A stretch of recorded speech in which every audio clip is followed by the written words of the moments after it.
Olá, meu amigo e amiga, estamos de volta com mais um Portal do José, trazendo cenas muito interessantes e reveladoras de algo muito importante que aconteceu hoje no Brasil. A ida do ministro Fernando Haddad até o Congresso Nacional para responder uma série de questionamentos dos parlamentares. Gente, em qualquer lugar do mundo, um ministro da Fazenda, um ministro da Economia é o quadro mais importante num governo. E quando ele vai até o parlamento para dar esclarecimentos, é natural que a oposição, deputados que lidam com a área da economia, deputados que representam corporações que estão ali ou interesses, que estejam municiados de dados, de informações para que se tenha o mínimo de debate esclarecedor para a sociedade de um modo geral.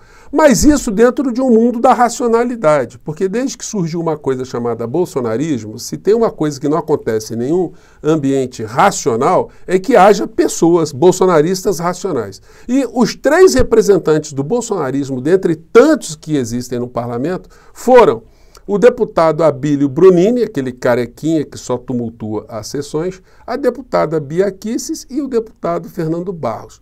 Pergunto para vocês, deu para sair alguma coisa produtiva vindo dessas criaturas? Pois esse é o espelho do bolsonarismo. Eles se agarram muito mais em situações que estressam a sociedade através de mentiras, de plantações de fake news, de situações que não existem, de deformação da realidade, do que assuntos sérios, né? Pois bem, você vai ver aqui algumas cenas com alguns comentários aqui. Vou tratar também de outras questões paralelas, mas antes de mais nada, quero convidar você que está chegando nesse instante ao nosso portal e ainda não nos conhecia, para que você se inscreva aqui conosco, conheça também os nossos outros vídeos. Se você gostar, compartilhe, recomende, não se esqueça.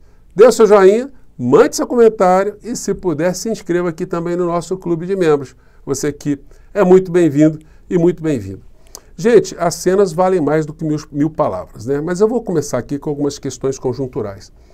Essa turma da extrema-direita, ele só fica com esse tipo de prática para inflamar pessoas que odeiam o Lula, odeiam o PT. Eles trabalham basicamente com o ressentimento, né? Então o ressentimento é um troço que eles precisam regar todos os dias. O cara não pode deixar de ter raiva, de ter ódio, de ficar brutalizado, de ficar desumanizado, de perder empatia. Então eles vão vitaminando muitas pessoas por todos os lados e infelizmente a gente acaba encontrando com algumas delas, né? Então eles publicam coisas como assim, vitória, ontem foi o início do fim do Lula. Gente, eles estão falando isso todos os dias, né? Bom, o Bolsonaro publicou hoje esse vídeo aqui. Contra narrativas, jamais esqueçam os fatos. Fazendo propaganda de armamento, né? Por isso que eu Que quero discurso de ar. justiça e presidência da defesa. Que o povo se arme. Que a garantia que não vai ter um filho da puta aparecer para impor uma ditadura aqui. Que é fácil impor uma ditadura. Facílimo. Então, com esse tipo de discurso boçal, é que eles atingem muitas pessoas ressentidas, né? Que não querem saber de nada do ponto de vista racional, elas querem só nutrir o seu ódio, né? Isso é uma coisa psiquiátrica complicada, né? E a gente vai tendo a vertente moralista, né? O falso moralista. O Flávio Bolsonaro, vejam só quem, né? Publicou o seguinte: para Lula, importante mesmo é desconstruir a família brasileira, atacar a sua liberdade e viajar com dinheiro público. Bom, ele tinha que esconder o irmão dele debaixo do cobertor, né? Que é o que mais viaja no planeta com dinheiro público. E eles colocam uma coisa aqui totalmente deturpada. Esse é o Brasil de Lula. Governo muda a classificação de gênero para operar pênis e vagina no SUS. Gente, não precisa dizer que está deformando completamente o assunto, né? Obviamente que essa questão diz respeito a pessoas que têm problemas médicos, problemas clínicos, que precisam resolver essas questões, gente, e que essa gente fica pegando essas pessoas que já passam por sofrimentos muito grandes para satanizar essas pessoas, satanizar os pais dessas pessoas, enfim, para fazer ganho político, né? Se você tem dúvida, vocês vão ver nas publicações em canais, vários canais bolsonaristas, tem um aqui, o canal 2 do Bolsonaro. Eis o resultado cruel, trágico e hediondo na doutrinação progressista sobre a infância e adolescência, a mutilação. Agora um novo estágio, o da automutilação. Aí pega o caso de uma moça na Nova Zelândia, que aconteceu um tempão atrás, que a moça cortou os seios, porque também tinha uma série de questões psicológicas, enfim. E eles colocam isso como uma pauta que assusta muita gente, né? E aí muita gente prefere não olhar para a realidade social, realidade econômica, e na hora de votar acabam dando o voto para esses vigaristas, lacaios e bandidos. E é por isso que eles continuam também a se retroalimentarem desse tipo de esperteza, né? De vigarice para ganharem cada vez mais espaço. Gente, então o ministro Haddad esteve lá e aí lá teve um dos 3 bolsonaristas, né? Como eu disse para vocês. Um deles foi esse deputado Felipe Barros, que se apresenta também como advogado, né? Deputado, o senhor frequentou as aulas mesmo? Como é que o senhor conseguiu a sua carteira da OAB? O senhor colou de alguém? Que é complicado, né? Quando a gente vê uma figura com esse tipo de performance aqui. Evidentemente que ele leva um monte de papelzinho, mostra assim os gráficos para lacrar em rede social. Mas o que aconteceu foi isso aqui. Vamos pegar um trechinho e depois vamos pegar o ministro Haddad. Nós temos aqui o mesmo tipo de gráfico. As contas públicas estão completamente descontroladas.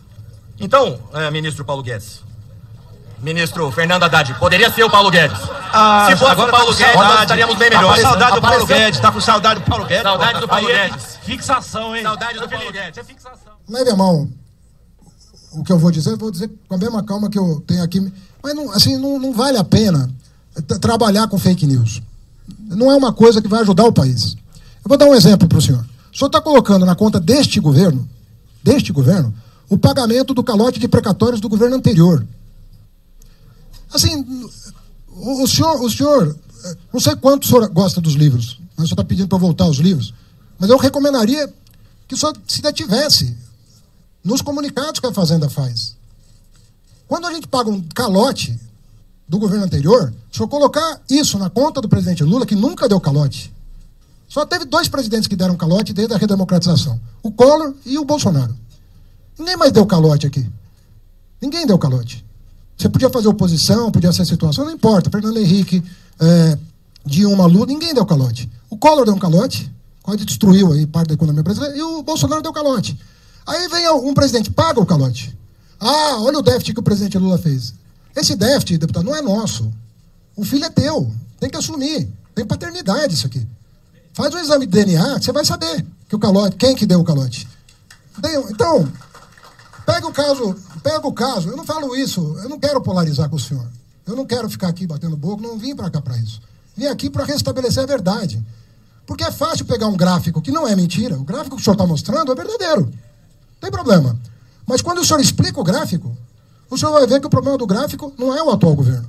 Pegue o caso das leis complementares 192 e 194. Vocês deram um calote nos governadores. Vocês fizeram caridade com chapéu alheio. Vocês quase quebraram alguns estados brasileiros. O Zema, que é um apoiador do Bolsonaro, em março do ano passado estava na minha sala pedindo para pagar o calote que o Bolsonaro deu nele. Eu falei, por que o senhor não cobrou do Bolsonaro o ano passado? O Castro, o Tarcísio. O Tarcísio ficou 1 ano sem pagar a dívida de São Paulo, por liminar do Supremo, por causa do calote que o Bolsonaro deu no estado de São Paulo. Aí o estado de São Paulo ficou sem pagar a dívida. Foram 40 bilhões, deputado. Soma com 90 dos precatórios, quanto é que dá? E as filas do INSS? Vocês já acumularam filas do INSS? É gente pobre, deputado. É gente pobre, deputado. Vocês não quiseram atender. Vocês não quiseram atender. A pandemia exigiria que o senhor acelerasse a fila e não retardasse a fila, como o senhor fez. 15 bilhões de reais de fila, que foi pago o ano passado. O senhor vai culpar o presidente Lula por ter pago um direito constitucional? Deputado Felipe, não é bom isso. O resultado primário do ano passado é uma herança. Infelizmente. A partir desse ano, o senhor começa a nos cobrar. Porque esse é o primeiro orçamento nosso. O orçamento do ano passado é um orçamento que vocês fizeram. Vocês fizeram o orçamento do ano passado. E eu disse aqui, 60 bilhões já estava na piloa, que vocês encaminharam. 50 bilhões de Bolsa Família, 60 bilhões estava descoberto. Mais de 90 bilhões de precatório, a descoberto. E mais o calote dos governadores, que custaria 45, custou 27, também está na conta de vocês. Gente, o Haddad desmonta todas as mentiras que o bolsonarismo espalha todos os dias. Mas a gente precisa saber mais disso, né? A gente precisa ter mais contato com esse tipo de informação, né? E aí o ministro continua, e a Câmara, a TV Câmara, podia dar um close na cara do deputado Felipe Barros, né? Nesse momento ele deveria estar ali tentando se esconder debaixo da mesa, né? Consegui aqui. Então não vale a pena. Isso são dados oficiais. Todo mundo conhece. O Supremo julgou. O Supremo julgou a inconstitucionalidade da PEC do calote de precatórios e das leis complementares que tiraram o dinheiro dos governadores no período eleitoral, para dizer que a inflação estava baixa. A inflação não estava baixa. O Banco Central, sem que nós tivéssemos indicado um diretor, os 9 diretores indicados por vocês, fizeram a conta de quanto seria a inflação em 2022 se não fosse o truque da gasolina. E deu 8,25 de inflação no último ano de vocês. No nosso, deu menos de 4. E nós mantivemos.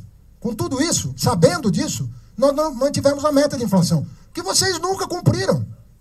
Vocês nunca cumpriram o sendo da meta da inflação. E nós aceitamos o desafio de manter a meta e buscar a meta. Esse ano, o ano passado, a inflação teria sido já de menos de 4%. Esse ano, se não fosse a reoneração de combustíveis, ela estaria perto da meta este ano. Já estaria em torno de 3,30. E foi esse argumento que eu utilizei junto ao governo para tomar a decisão do CMNE de manter a meta e de buscar a meta, mesmo considerando ela exigente. E ela é exigente, sabe por quê? Porque vocês nunca fixaram essa meta para vocês. Vocês fixaram essa meta para os outros. Mas para vocês nunca fixaram. Agora, se nós não restabelecemos a verdade, nós não vamos andar. É fácil, o senhor vai colocar o vídeo da sua fala na sua rede social e vai parecer que o senhor ganhou o debate. O senhor perdeu o debate. É isso que aconteceu aqui. Os dados que o senhor trouxe para cá estão equivocados, porque nós pagamos o calote que foi dado em governadores e nos credores do Estado. Estou falando de mais de 130 bilhões de calote que nós pagamos. Então o senhor vai botar na conta do presidente Lula? Fica fácil assim fazer superávit. Quem sabe em 2026, o senhor quer que a gente siga o exemplo de vocês? Para ficar bonito nas contas, no superávit fake que foi feito em 2022? Nós não vendemos patrimônio na Bacia das Almas.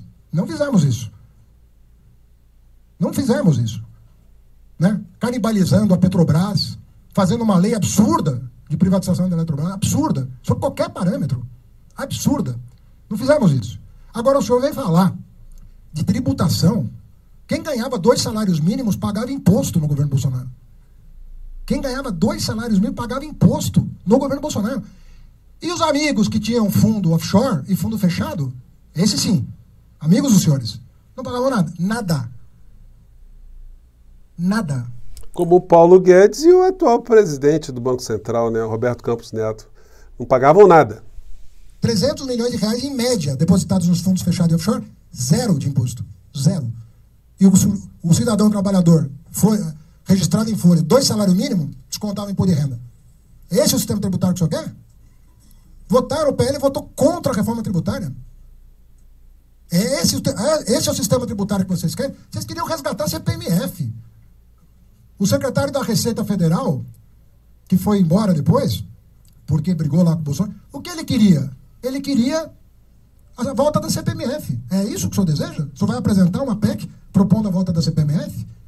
Então, gente, enfim, foi muito interessante. O deputado, evidentemente, aí botou a viola no saco e se escafedeu, né? Então, e os argumentos dessa gente toda foram todos desmontados. Então, é salutar que o ministro Haddad tenha ido ao debate, que ele volte outras vezes, que as informações circulem, que a gente possa aqui, ao invés de nos preocuparmos com esses insanos, com esses capengas mentais, que a gente se ocupe em situações concretas e possa cobrar do governo Lula e do ministro Haddad situações concretas também, né? Gente, eu fico por aqui, um grande abraço, a gente volta no próximo Portal do José. Tchau!